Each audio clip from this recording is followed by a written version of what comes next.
बाकी जो बिस्मिल्लाहिर्रहमानिर्रहीम। अस्सलाम वालेकुम नाज़रीन, मैं हूं लुकमान चौहान और आप देख रहे हैं जेवी कश्मीर न्यूज़।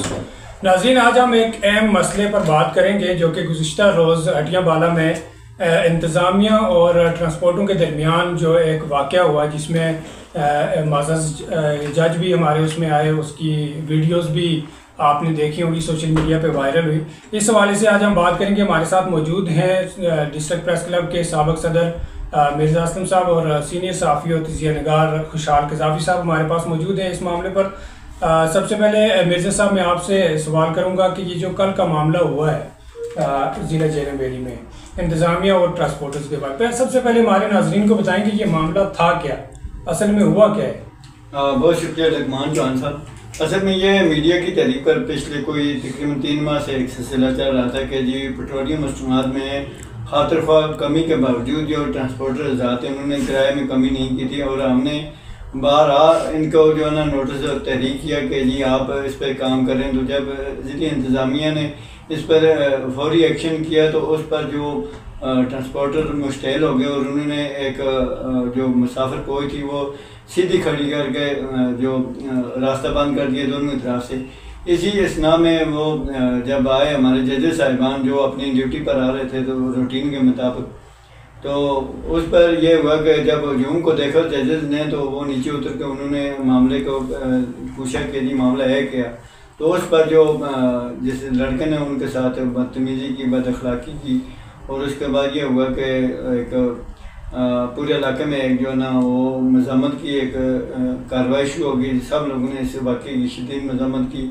उसके बाद फिर ये हुआ कि शाम के वक्त जब उसके ख़िलाफ़ इंतज़ामिया ने दफ़ात लगाई या FIR दर्ज की, तो उस पर जो ट्रांसपोर्टर हज़रात थे वो बजाय इसके कि वो उसी वक्त इस मामले को जो ना हैंडल करते और जो गिरफ्तारियाँ थी, जो मुल्ज़मान थे इस वाक़े में मुलव्वस थे, उनको चाहिए था कि उनको जो इंतज़ामी को सपोर्ट करते, लेकिन उन्होंने इस पर स्टैंड किया और किसी बंदे को जो है ना उन्होंने गिरफ्तार नहीं होने दिया। जिस पर आज डिस्ट्रिक्ट बार जेलम अली की तरफ से एक 4 घंटे का तवील मशावरती इजलास भी इनेकाद पजीर हुआ, और उसमें एक मुश्तरका एलामिया जारी किए गए कि हम चूँकि जजेस की जो तौकीर और तकरीम है इस पर कोई कंप्रोमाइज़ नहीं करेंगे, और जब तक बंदे गिरफ्तार नहीं होते हम कोई कंप्रोमाइज़ नहीं करेंगे। अच्छा मिर्ज़ा साहब, ये ड्राइवरों का और जो ट्रांसपोर्ट यूनियन है उसकी आज एक प्रेस कॉन्फ्रेंस भी हुई है इसी डिस्ट्रिक्ट प्रेस क्लब में। ट्रांसपोर्टरों ने ये अपना जो उनका जो बयानिया है उनका ये कहना है कि हमारी जो इससे पहले हो चुकी है जजेस साहिबान के साथ या इंतज़ामिया के साथ, उसको हम रफ़ा दफ़ा करने के लिए तैयार हैं। हम अगर हमारे ख़िलाफ़ जो FIR दर्ज हुई है वो भी अगर इंतज़ामिया वापस लेती है और हमारे जो चंद मुतालबात जो उन्होंने पेश किए प्रेस कॉन्फ्रेंस में वो भी अगर वो करते हैं तो हम इनके साथ बैठने के लिए तैयार हैं। तो इस प्रेस कॉन्फ्रेंस को आप कैसे, किस निगाह से देख रहे हैं?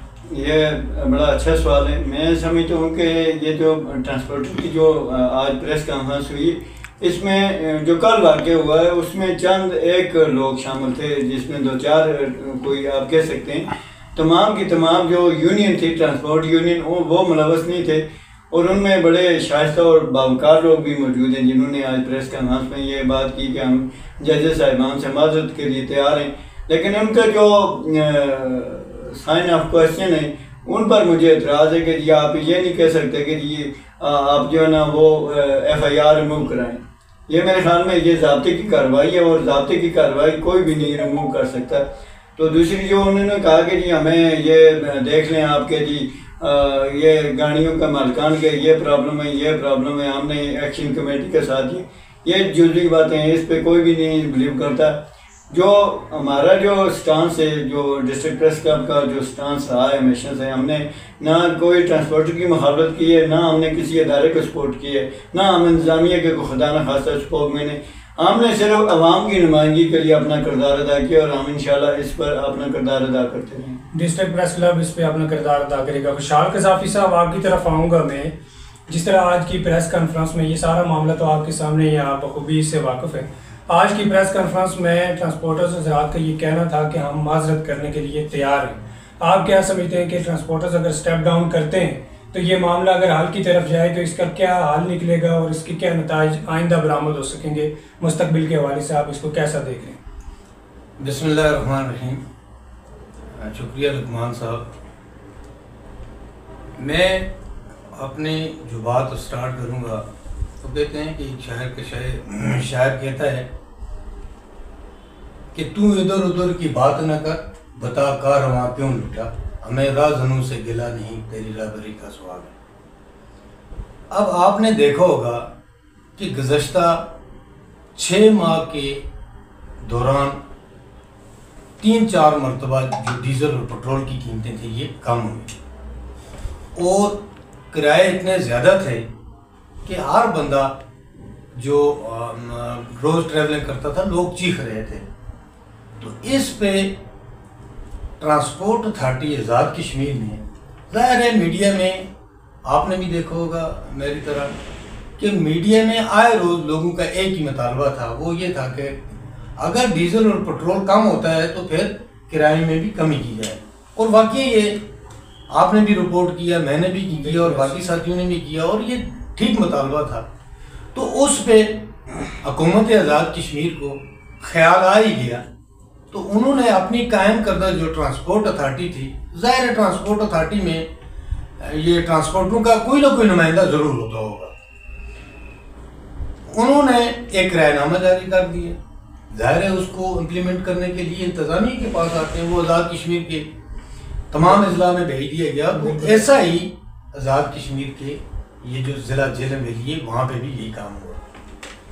अब जब ये इंतज़ामिया ने इस पर अमल दरामद करना शुरू किया, जो इंतज़ामिया की जिम्मेदारी थी, तो ट्रांसपोर्टर आड़े आ गए। अब क्योंकि यहाँ एक चीज़ देखने में यहाँ अजारादारी सिस्टम है और अगर किसी को पता भी हो, जितना मैंने एनालिसिस किया कि किसी को पता भी हो कि वो गलत कर रहा है, महसूस भी करता है, लेकिन वो अपनी झूठी अना को बरकरार रखने के लिए वो झूठ पे भी डट जाता है। अच्छा विशाल साहब, माज़रत के साथ, जब प्रेस कॉन्फ्रेंस के दौरान हमारे एक साफ़ी ने उनसे सवाल पूछा कि आपने जो कल का जो वाक़या हुआ है आखिर इसके पीछे कौन सी ऐसी मुहरक़ात थी, तो उनका कहना था कि रीजनल ट्रांसपोर्ट अथॉरिटी जो है वो किरायानामे जारी करती है और उसका काम है किराया जारी करना, और हमारी जो ट्रांसपोर्ट है इसको रीजनल ट्रांसपोर्ट अथॉरिटी जो है वो इसको देखती है। तो ये उन्होंने कहा जी हमारी डिप्टी कमिश्नर साहब से भी इस बारे में मुलाकात हुई, उन्होंने हमें यकीन दिलाया था कि मेरा कोई नुमाइंदा असिस्टेंट कमिश्नर या मैं खुद आपकी गाड़ियों को देखूंगा, उसके अलावा कोई नहीं देखेगा। तो ये बेस बदल कर नायब तहसीलदार साहब उनकी गाड़ियों में गए और फिर चेकिंग की, उस वजह से ये मामला हुआ। तो आप क्या समझते हैं कि रीजनल ट्रांसपोर्ट अथॉरिटी ने किरायानामा जारी नहीं किया? क्या ज़िली इंतज़ामिया मैं आपकी तवज्जो, क्योंकि ये स्क्रीन पे भी ये चलेगा, मेरे पास इसका नोटिफिकेशन भी है, आप इसको चलाएं। ये जो नोटिफिकेशन जारी हुआ है ये ज़िली इंतज़ामिया कर ही नहीं सकती। ये जो जारी हुआ है ये हुकूमत आज़ाद कश्मीर की तरफ से, और इसके ऊपर लिखा हुआ है कि ट्रांसपोर्ट अथॉरिटी आज़ाद कश्मीर। अब ज़िली इंतज़ामिया क्या करती है?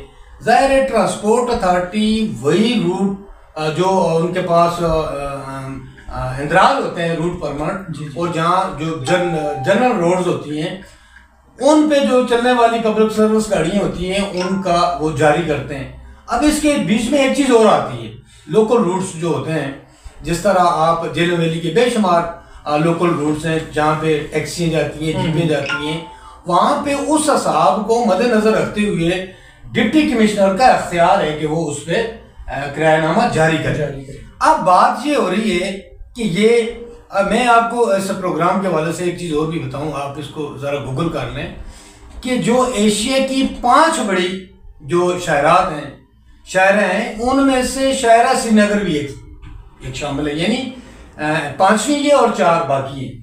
और यहाँ पे मुजफ्फराबाद से, रावलपिंडी से या मुजफ्फराबाद से लाइन ऑफ कंट्रोल चिकोटी तक गाड़ियाँ जाती हैं। इस पे उन्होंने जो किरायानामा जारी किया है, रिसेंट मामला उसके हुए हैं। आप अगर हम ये समझते हैं कि किसी लिंक रोड पे होता तो फिर शायद हम ये कह सकते थे, इंतजामिया के हवाले से ये बात लगा सकते थे, लेकिन ये सरियतन ये बात गलत है कि जी डीसी कोई किरायानामा जारी कर सकता है या नहीं। बात हो रही है शायरा श्रीनगर की, मुजफ्फराबाद से चिकोटी तक, जहाँ वायलेशन हुई है और ये नहीं, ये बेशुमार मरतबा होती है वायलेशन। और मैं तो ये समझता हूँ कि इंतजामी को रियल हुकूमत आज़ाद कश्मीर को कोई स्टेप उठाना चाहिए और हुकूमत वक्त को कोई स्टेप उठाना चाहिए। मिर्जा साहब, आपके नज़दीक इस सारे मामले का बराबर हल क्या है? देखें, इसके लिए आज जो बार की एक इजलास भी मुनक़द हुआ, उन्होंने भी अपना एलामी जारी किया। उसके बाद अभी जो ट्रांसपोर्टर हैं वो डिप्टी कमिश्नर ऑफिस में एक बड़ा ग्रैंड जिरगा भी हो रहा है। उसके बाद जो हमारे पास मालूमात हैं वो जुडिशरी के जो मुलाजमीन हैं उन्होंने भी आज हड़ताल की कॉल दे दी है। सुबह से वो भी दफातर पे ताले लगा देंगे। और इसके अलावा जो इंतजामिया के जो मुलाजमीन हैं उन्होंने भी अपने नायब तहसीलदार को उसके प्रोटेक्ट में जो है ना वो किया हुआ है कि ये हम सुबह हड़ताल करेंगे। ये मामला इस तरह जिस तरह लोग समझ रहे हैं ये सादा मामला नहीं है। माल किसी ट्रांसपोर्टर के ये कह देने से ये मामला सॉल्व अप नहीं होगा कि जी हम माजरख्वा हैं। इसके लिए एक प्रॉपर फॉरम है कि आप जो दफात हैं जो लोग इसमें मुकदमात में मुलवस हैं उनकी गिरफ्तार की जाए। पुलिस की जो स्टांस है वो मुझे बड़ा लचकदार लगा, जिस पर मुझे आज दुख भी हुआ। और इंतजामिया का भी जो स्टांस है उनका भी ये मौका बड़ा लचकदार है कि जी हम इसको बैठ कर मामले को सॉल्व अप करेंगे। उन्होंने जो बातें की हैं वो यहाँ पर डिस्कस करने की नहीं है, लेकिन ये है कि उनका जो मौका था वो बड़ा लचकदार था। तो उसके बाद ये है कि ये जब तक के मुल्ज़मान गिरफ्तार नहीं होते, मेरे ख्याल में जो सबसे ज़्यादा जो ताकतवर जो तबका इस वक्त वो स्टैंड कर रहा है वो खिलाफ है। ट्रांसपोर्ट अथॉरिटी, अच्छा ट्रांसपोर्ट अथॉरिटी जो है उनके सदर आज यहाँ पे प्रेस कॉन्फ्रेंस करने के लिए आए। उन्होंने इस प्रेस कॉन्फ्रेंस में एक बात और भी की। उनका ये कहना था कि अगर हमारे मुतालबात तस्लीम नहीं होते और जो FIR हुई है वो वापस नहीं होती, जैसा कि आप कह रहे हैं कि वापस नहीं होगी, तो उन्होंने कहा जी हम पूरे आज़ाद कश्मीर में एहतजाज की कॉल देंगे, फिर हम लोकल ट्रांसपोर्ट जो है उसको भी बंद करेंगे और इंतहाई इकदाम उठाने पर मजबूर हो गए। अगर मामला उस तरफ जाता है तो इस मामले को आप कैसा देख रहे हैं? देखें जी, ये किसी के कहने से जो ना वो ना तो सिस्टम जाम हो सकता है। ये क्योंकि रियासत की एक रिट है, तो मैं समझता हूँ कि जब इन्वॉल्व होगा कोई इसमें रियासत इन्वॉल्व होगी तो ये कहने की बातें होती हैं। इसमें हमने बड़ी दफ़ा देखी हैं कि ये धमकियाँ वगैरह लगती रहती हैं।